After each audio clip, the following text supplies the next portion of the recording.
Сайн байцгаана уу гэдэг. Өнөөдрийн хичээлийн сэдэв бол түвшин үзэгдэл координатын хавтгай.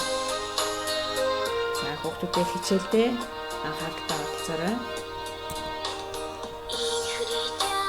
За та бүхэн зургийг сайхан ажиглаарай.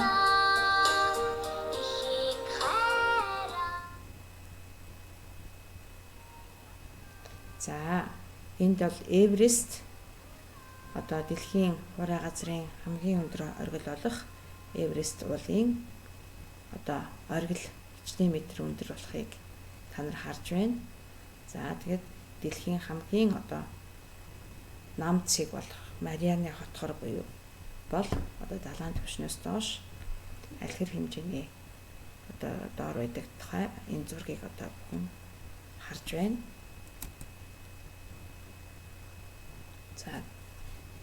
За өгүүлбэрийг уншаарай хүүхдүүдээ. Дэлхийн хураа газрын хамгийн өндөр цэг болох Эверест уулын Жомолунгма оргил нь далайн түвшнээс дээш 8848 метрийн өндөрт байдаг. За далайн түвшинг одоо энд илэрхийлсэн харагдаж байна тийм ээ. Далайн түвшнөөс дээш 8848 метрийн өндөрт байдаг юм байна. Харин далайн хамгийн гүн хонхорыг Марианы хонхор гэх бөгөөд далайн түвшнөөс доош 11032 метрийн доор ингэж оршдог байна.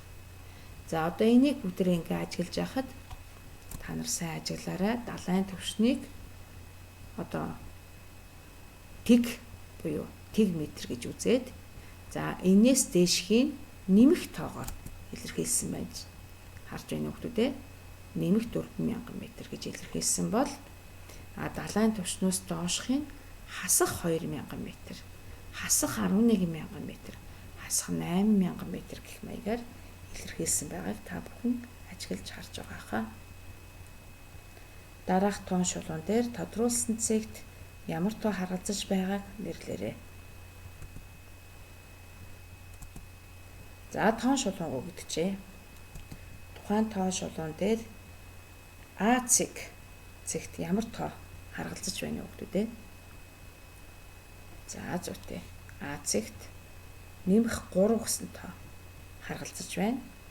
За тэгвэл А цэг бол нэмэх 3 гэж ингэж тэмдэглэхийг А цэгийн координат гэж нэрлэдэг. Энд А цэгт харгалзаж байгаа тоог А цэгийн координат гэж нэрлэдэг. За тэгвэл Б цэгийн координатыг бүгдээ олъё. За Б цэгийн координат ямар байна вэ? Хасах 9 гэсэн цэг дээр байрласан. Тэгвэл Б хаалтан дотор хасах 9 гэж бичээд үүнийгээ бүгдээрээ Б цэгийн координат гэж ойлгох нэ. С цэгийн координатыг хүүхдүүдэд хэлээрэй. С цэгийн координат бол за 10 гэсэн тоо байх юм тийм ээ. Эерэг тоо. Д цэгийн координат зүйтэй. Д бол хасах 6 гэсэн одоо цэгийн байршил дээр оршиж байгаа нь харагдаж байна. Тэгвэл бүгдээрээ энэ тоон шулуун маань ганцхан хэвтэйгээр байгаа зогсохгүй. Одоо бид нар сая одоо дэлхийн хамгийн өндөр цэг буюу нам цэгийг бид нар босоо шулуун дээр илэрхийлж байсан. Одоо тэгвэл энэ босоо тэнхлэг буюу босоо шулуун дээр тоог яаж байрлуулахыг бүгдээ ажиглая. За энэ бол тэг. За тэгвэл А цэг ямар цэгт харгалзаж байгааг бүгдээ нэрлэе. Нэрлэхээс өмнө бүгдээ энэ хоёр цэг дээр ямар тоо харгалзах болохыг бүгдээ ажиглая. За та бүхэнд нэгэн тулгуур болгож термометр буюу агаарын температур хэвждэг юмхүү энэ багшны заалтыг үзүүлж байна тийм ээ. За одоо термометрийн тэгээс дээш байгаа тоонууд маань эерэг тоо болох нь тэгээс бага тоо одоо хасах градус руугаа ороод ирэхээр хүүтэрдэг. За хасах тоонуудыг тэгээс доош ингэж илэрхийлсэн байгаа та бүхэн харж байна. За тэгээд энэ одоо термометрийн заалтыг ажиглаад энэ хоёр цэгт ямар тоо харгалзах болохыг бүдрээ хэлээрэй. За энэ цэгт нэгийн тоо харгалзна. Нэгсэндөө эерэг тоо гэсэн. За тэгвэл тгийн доотлын тоонд доотлын энэ зураас дээр хасах нэг цэг харгалзах нь байна. За одоо бүгдээрээ үлдсэн цэгийн байршлуудыг нэрлэе. Нэмэх 2. За эдгээр цэгүүдийн байршлыг тодрууллаа.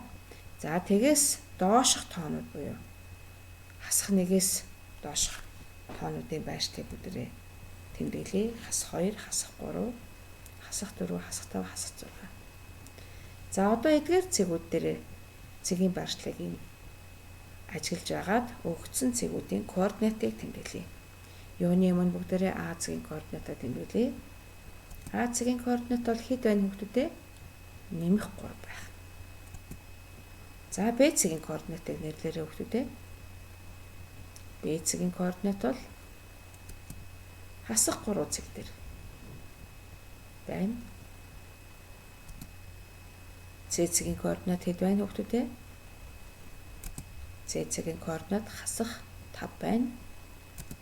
Д цэгийн координат сайн ажиглаарай. Нэмэх 5 гэсэн цэгт хагалцсан байна.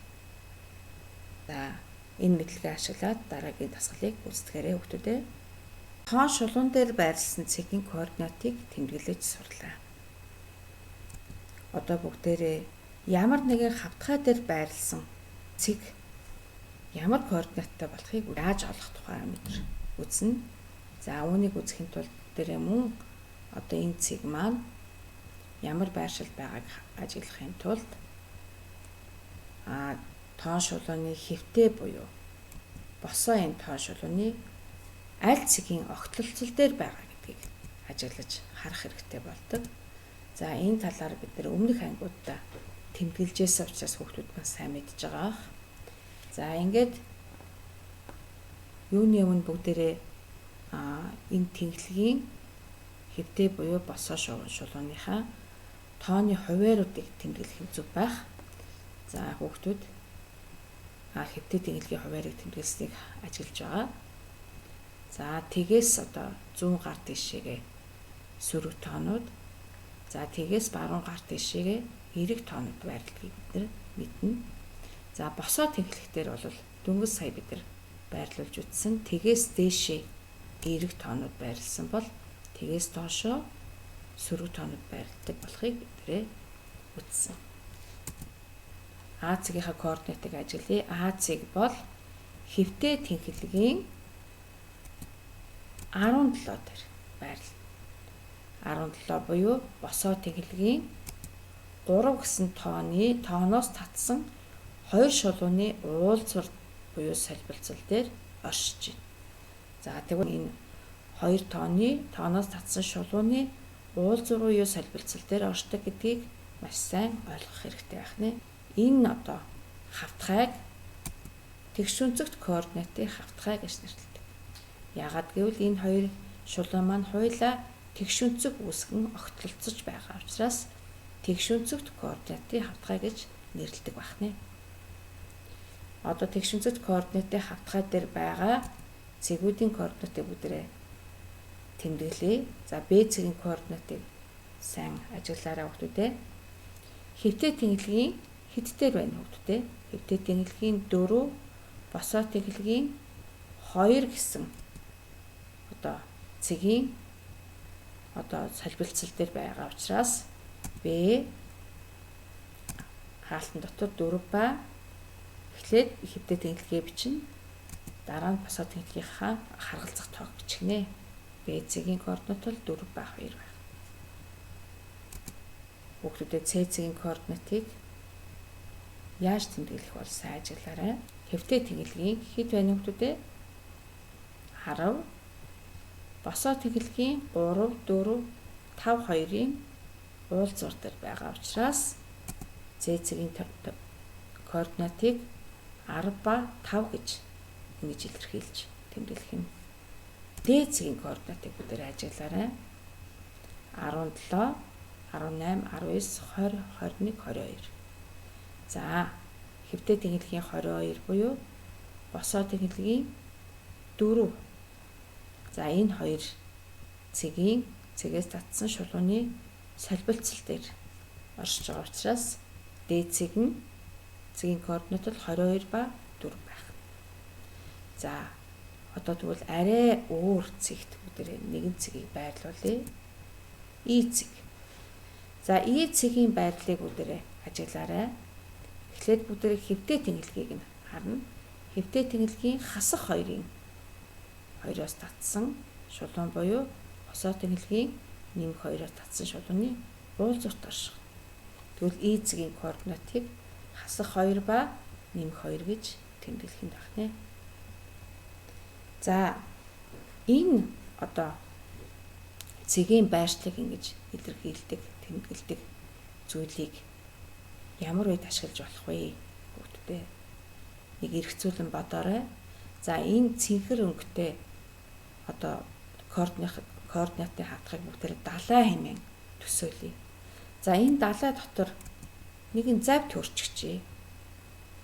Тэгвэл энэ завийн байрлалыг олохын тулд зүйтэй энэ хоёр цэгийн уулзуур буюу цэгийн координатын одоо шин чанарыг ашиглан олох юм.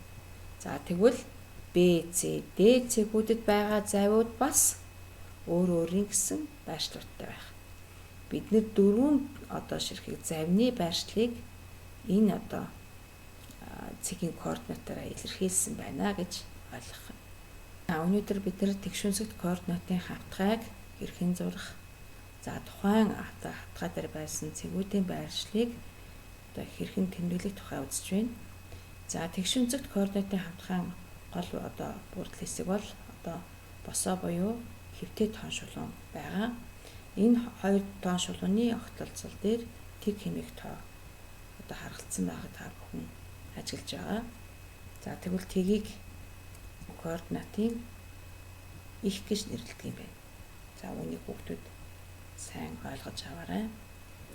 Тэгшүнцэгт координатын хавтгай дээр байгаа цэгийн байршлын координатыг нэрлэдэг энэ мэдлэг бол газрын зураг дээр ямар нэгэн одоо улсын, хотын байршлыг одоо нэрлэхэд маш их хэрэг болдог. Ийм одоо чухал мэдлэг байгаа. Энэ тухай бид нэр хүн байгалийн хичээл дээр маш сайн судалсан. Монгол улс дэлхийн бөмбөрцгийн хаана оршдог вэ? Бидний төрлөх Монгол орн маань за дэлхийн бөмбөрцгийн зүүн хойд хагаст Аз твийн одоо төв хэсэгт оршин байдаг. Аливаа улс орны газар зүйн байдлыг тодорхойлохын тулд бид нар за энэ уртраг буюу өргөргийн ийм нарийн хэмжүүрийг маш сайн ашиглаж тодорхойлдог. За уртраг ба өргөрийн хоорондох зайг одоо градусаар илэрхийлсэн байгааг та бүхэн ажиглаж харж байгаа байх.